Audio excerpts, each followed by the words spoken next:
Olá, bem-vindos. Hoje é quinta-feira, 5 de junho de 2025 e esta é a nossa primeira edição do dia. E o tema de hoje, olha, é fascinante.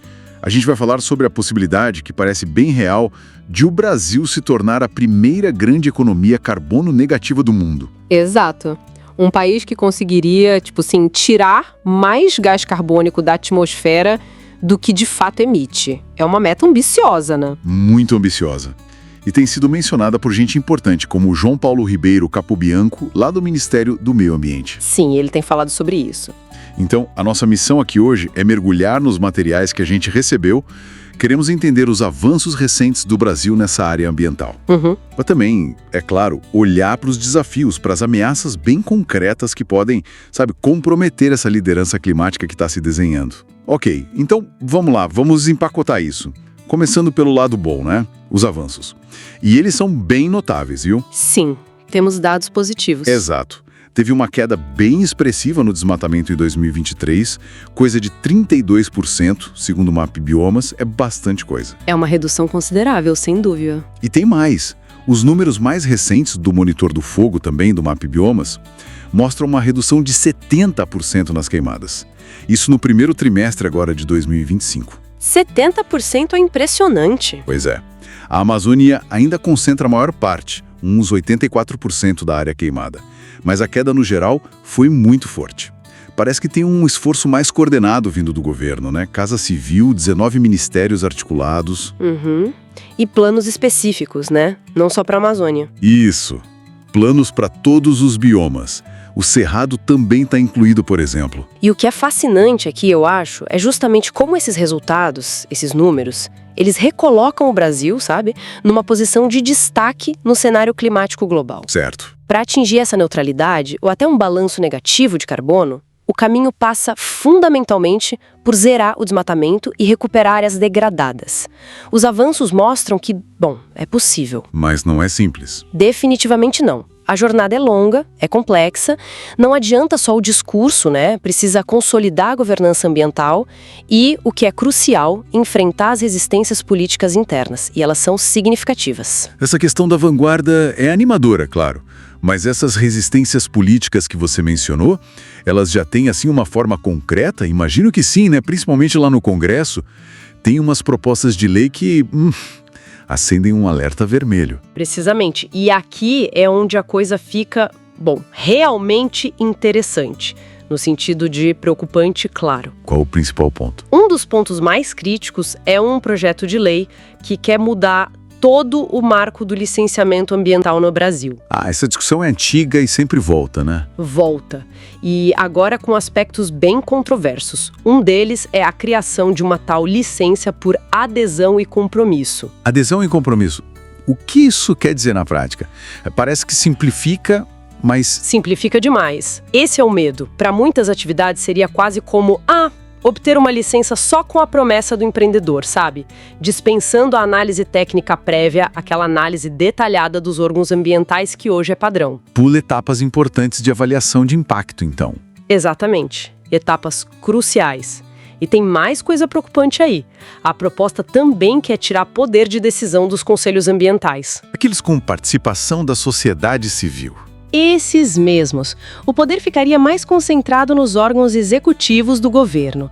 E para piorar, o texto que está em discussão busca isentar os empreendedores da responsabilidade por impactos indiretos de grandes obras. Impactos indiretos? Como assim?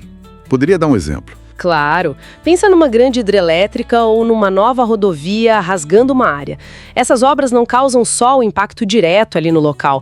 Elas atraem muita gente, causam crescimento desordenado nas cidades próximas, podem gerar favelização, sobrecarregam serviços de saúde, educação, segurança. Entendi. Problemas sociais e ambientais que vão além da obra em si. Perfeito. E pela proposta, o custo de lidar com tudo isso deixaria de ser do empreendedor.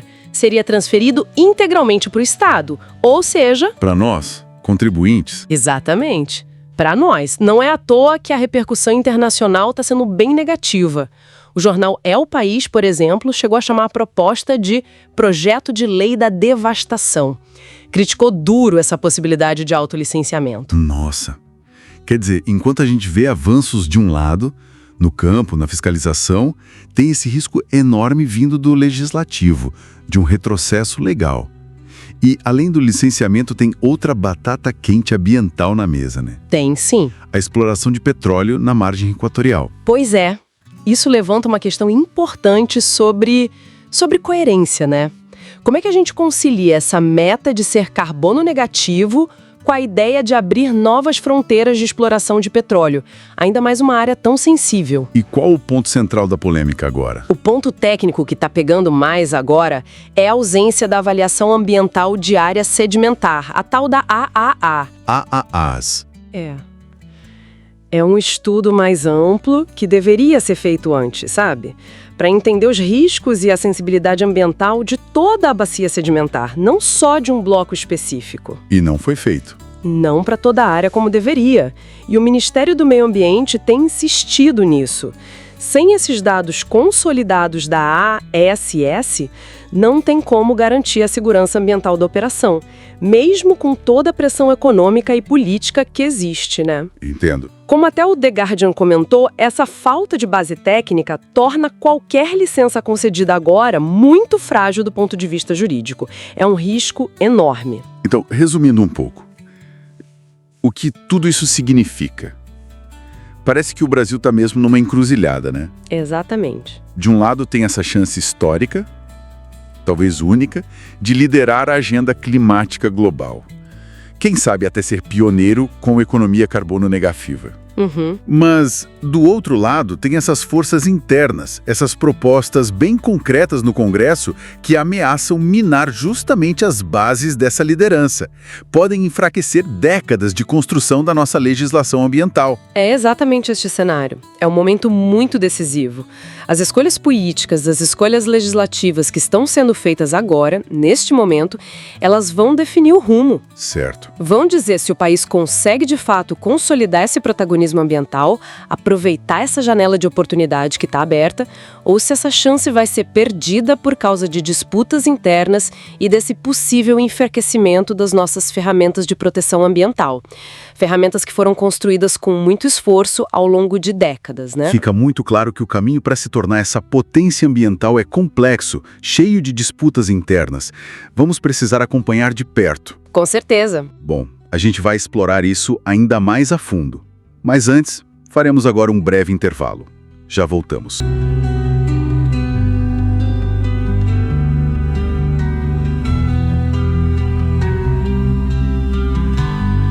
Voltamos. Bom, depois de olhar bastante para os desafios, né? Vamos agora mudar um pouco o foco. As fontes trazem uma possibilidade surpreendente. O Brasil não só zerar, mas se tornar carbono negativo. É bem usado isso. É usado, sim, exatamente. O que as fontes indicam é que o país tem uma combinação, sabe, quase única de fatores. Isso coloca a gente numa posição, assim, privilegiada no mundo. É uma janela de oportunidade histórica mesmo. É interessante essa ideia de combinação única. O que exatamente forma essa base tão promissora? Por onde a gente começa a entender esse potencial todo? Olha, o ponto de partida, eu diria, é a nossa matriz elétrica. Ela já é uma das mais limpas do mundo, né? Principalmente hídrica.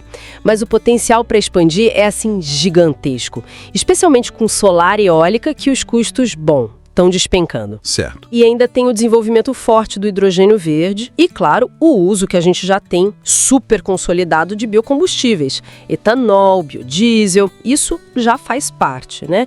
E ganha mais força ainda com a eletrificação vindo aí. Faz todo sentido. A energia é a base. Mas eu imagino que nossa natureza, né? Essa coisa exuberante, também seja uma peça fundamental nessa conta de sequestrar carbono, certo? Ah, fundamental, sem dúvida. A capacidade de regeneração dos nossos biomas, dos ecossistemas, é um trunfo enorme. Recuperar florestas, pastagens degradadas, isso é crucial. E aqui, olha, as fontes destacam uma vantagem. Nossas árvores tropicais são verdadeiras máquinas, sabe? De sequestrar carbono. Máquinas? Como assim? Elas crescem muito mais rápido e absorvem CO2 de uma forma bem mais eficiente que as árvores de climas temperados, por exemplo. Então, a restauração florestal aqui no Brasil não é só recuperar. É uma ferramenta para o clima, assim, de altíssimo impacto. Nossa, essa eficiência da natureza tropical é um ponto realmente forte. Mas as fontes também falam que não é só a tecnologia e floresta, né?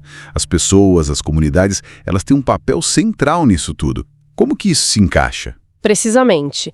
E a retomada da Conferência Nacional do Meio Ambiente, depois de tanto tempo parada, jogou luz justamente nisso, no papel, assim, indispensável dos povos indígenas e das comunidades tradicionais.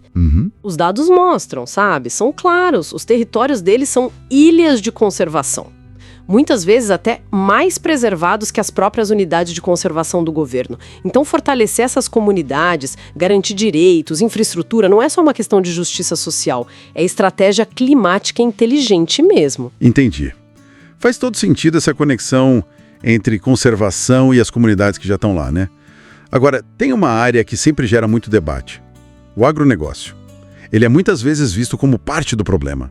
Como é que as fontes colocam o agro nessa perspectiva de solução? Pois é, esse é um ponto vital. O Brasil já domina a tecnologia para a agricultura de baixo carbono e, o que é crucial, para recuperar milhões e milhões de hectares que estão degradadas. Certo. Isso abre um caminho para o agro poder aumentar a produção de alimentos e, ao mesmo tempo, sequestrar carbono. Ser parte da solução, entende?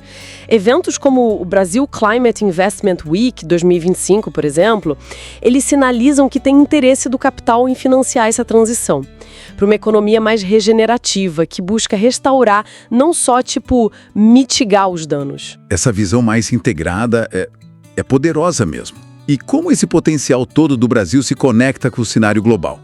Especialmente pensando na COP30, lá em Belém. O que as fontes dizem sobre as ambições do Brasil para lá? Olha, a ambição é alta. A ideia é que a COP30 seja a COP da virada, sabe? Sair um pouco só das promessas e ir para ação concreta.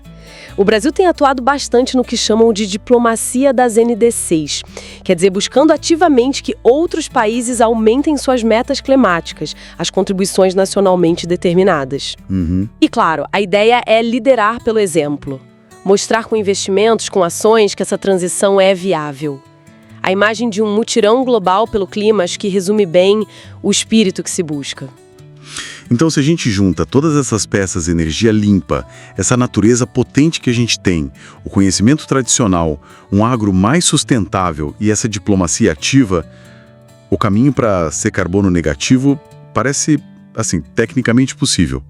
Mas é realista mesmo? O potencial é, sim, inegável. Talvez o único no mundo para um país com a nossa escala. Mas as fontes também são bem claras quanto a isso. Transformar esse potencial em realidade exige instituições fortes, exige vigilância constante contra retrocessos na legislação ambiental e, talvez acima de tudo, fazer da sustentabilidade uma política de Estado, algo consistente, que vá além dos governos do momento, sabe? Fica a questão no ar, né? O Brasil vai conseguir abraçar essa oportunidade que parece única e realmente liderar pelo exemplo? A urgência do clima não dá muito tempo para a gente decidir. E fica uma reflexão importante também para o futuro, né? Como é que a gente vai garantir que os benefícios enormes dessa economia verde, dessa economia regenerativa, sejam distribuídos de forma justa? Que cheguem primeiro justamente para aqueles que já são os guardiões dos nossos biomas há tanto tempo. Um ponto essencial para a gente pensar. Com ele, a gente fecha a nossa análise por hoje. Foi ótimo mergulhar nessas fontes contigo. E lembrando a todos, o podcast vai ao ar de segunda a sexta, às 7 da manhã, ao meio-dia e às 5 da tarde. E também aos sábados, ao meio-dia. Um abraço e até a próxima.